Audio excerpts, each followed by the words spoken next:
$20,000. For most Americans, that number sits somewhere between a dream and a dare.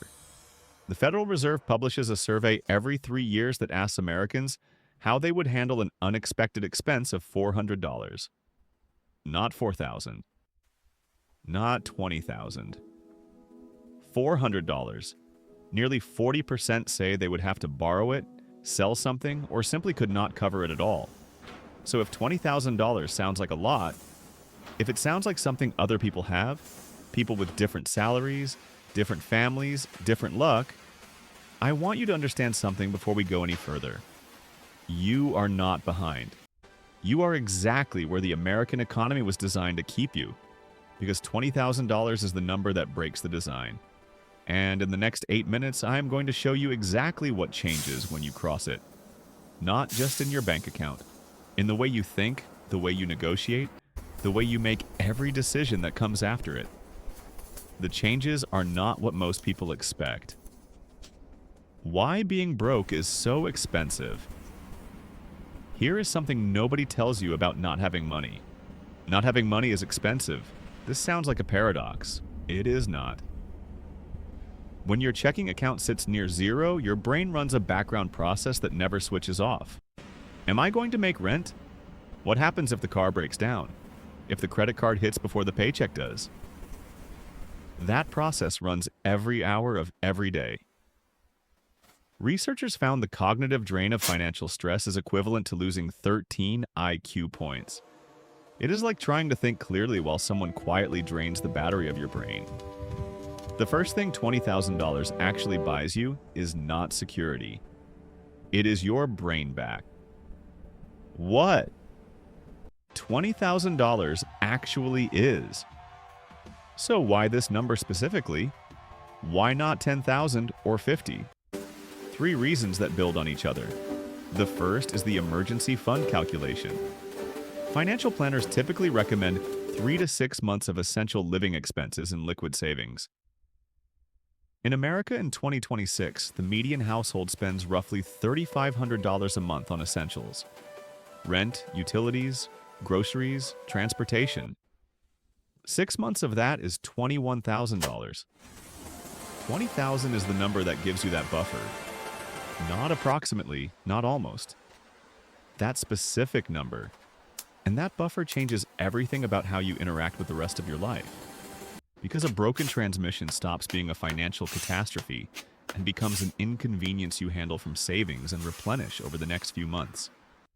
That shift, from catastrophe to inconvenience, is not a small quality of life improvement. It is a completely different existence. The second reason is what $20,000 opens. With a fully funded emergency buffer, you can direct every extra dollar into a Roth IRA, a brokerage, a business idea. You have crossed from surviving the present into actually building the future. And the third reason is what happens inside your head. We will come back to that because it is the most important one.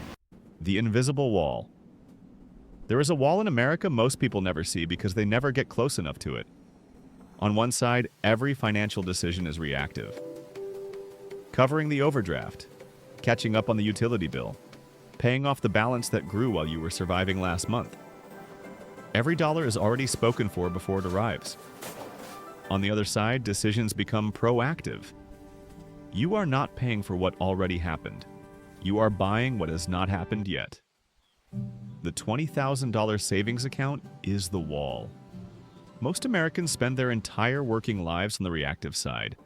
They earn more and watch the demands expand to consume whatever extra arrives. Lifestyle inflation is not a character flaw. It is gravity. $20,000 is enough momentum to break free of it. The identity shift. Here is the part that surprises people most. The biggest change that happens when you cross $20,000 is not the number. It is who you become. For years, maybe most of your adult life, you may have carried a quiet story about yourself. I am just bad with money. I cannot seem to get ahead. I earn decent money, but it disappears. It felt like a fixed truth about your character, like something hardwired. Saving $20,000 in America in 2026 where rent has not stopped climbing, where groceries cost what dining out used to, where the student loan bill arrives alongside the electric bill, is not a passive event. It is deliberate, sustained, difficult proof that the story was never true. You did not inherit this money. You did not get lucky. You made 1,000 small decisions over many months, and the result is sitting in your account with your name on it. And the person who knows they did that negotiates differently. They walk into a salary review without the quiet desperation of someone who cannot afford to lose the job. They leave a situation that is not working because they have the runway to survive the gap. They make braver decisions because underneath every decision is a foundation that says, I built something before. I can build something again. That identity does not come from the money. It comes from the proof that you are capable of building it. The money is just the evidence. How to get there. 3 steps, in this order. No shortcuts between them. Step 1 is the gap audit. Not a budget in the traditional sense. A clear-eyed look at the difference between what comes in and what goes out, and an honest separation of the things that are fixed from the things that are choices wearing the costume of necessities. The subscription you forgot about. The food delivery markup on meals you could make for 1/3 of the price. The car payment on a vehicle you chose with a monthly payment in mind rather than a total cost. You are not cutting to punish yourself. You are cutting to find the fuel. Step 2 is automation. This is the only step that actually works long-term because it removes willpower from the equation entirely. On payday, before the money hits your spending account, a fixed transfer moves directly into a high-yield savings account. Not what is left at the end of the month. There is never anything left at the end of the month. What comes out first? Before you see it, before you can spend it, before the week has a chance to happen to it. Step 3 is patience with urgency. $20,000 at $200 a month is 8 years away. At $500 a month, it is 33 months. The gap between those two timelines is not talent or luck. It is the size of the transfer you set up in step 2. Widen the gap aggressively. Earlier than feels comfortable. Outrow. $20,000 is not a destination. It is the point where the slope changes.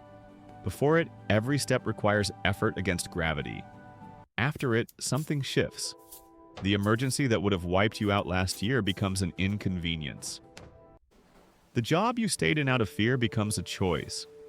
The risk you never took because failure was unaffordable becomes a bet you can now afford to make.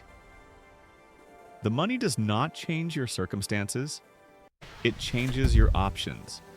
And in America in 2026, where most people are one unexpected bill from the edge, options are the only thing actually worth saving for. Get to 20,000.